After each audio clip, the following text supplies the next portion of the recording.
काकोलत के झरना।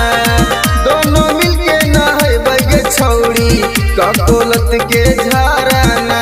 मुर्गा भात बनाई बगे छौड़ी साथे पार्टी करना।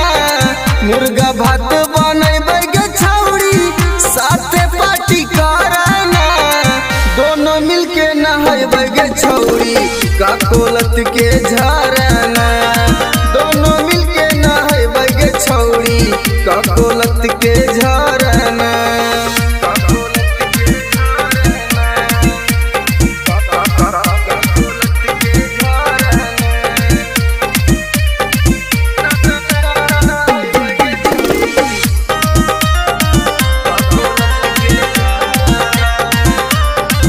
आगे बड़ी नानी हकई गे छौड़ी गिरा है कन कन पनिया गे।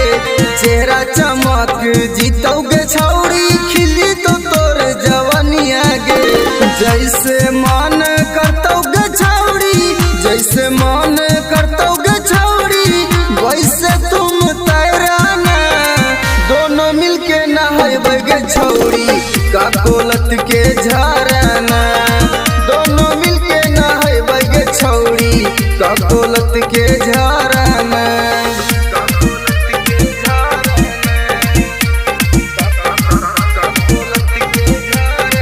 नमूना रिकॉर्डिंग स्टूडियो राजगीर।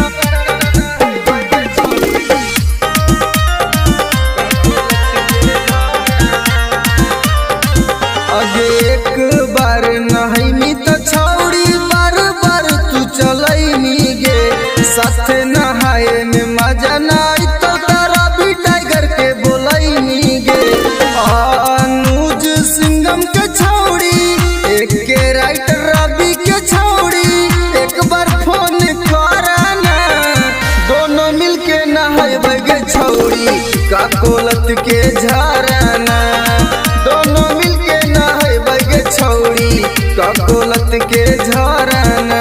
चल लगे नहाए। नमूना रिकॉर्डिंग स्टूडियो राजगीर।